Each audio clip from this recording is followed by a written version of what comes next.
F x is equal to mod x plus mod of x minus one. तो हमें बताना है if f x is continuous and differentiable at x is equal to 0 and x is equal to 1। तो हमें इसकी continuity और differentiability पे comment करना है। तो सबसे पहले तो इस फंक्शन को हम ब्रेक करेंगे। इसके तीन रीजन आते हैं, एक है 0, एक 1।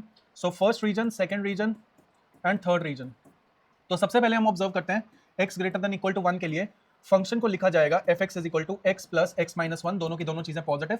सो this is 2x minus one.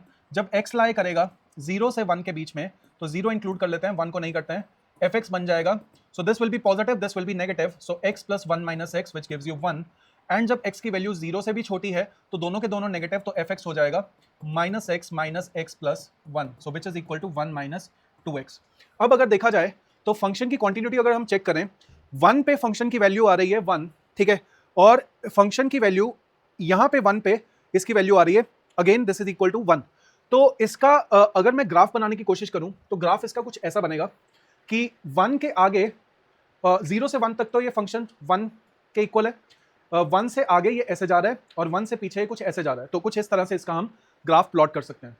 तो अगर हम देखें ये जो दो पॉइंट्स हैं, यहां पे फंक्शन कॉन्टिन्यूअस तो मिलेगा हमें, but this function is not differentiable at these two points. तो इसका मतलब क्या है, this function is continuous but not differentiable at x is equal to 0 and x is equal to 1। Why? Because we are experiencing sharp corners over there. तो यहाँ पे दो sharp corners हमें देखने को मिल रहे हैं। और इसको करने का तरीका क्या है कि आप इसको डिफरेंशिएट करके देखें, इसका डेरिवेटिव 2 आ रहा है जबकि इसका डेरिवेटिव 0 आ रहा है, इसका डेरिवेटिव माइनस 2 आ रहा है। तो 1 के अबाउट इसका डेरिवेटिव चेंज हो रहा है और 0 के अबाउट भी इसका डेरिवेटिव चेंज हो रहा है, विच मींस ये फंक्शन डिफरेंशिएबल नहीं है। तो C option should be the right answer.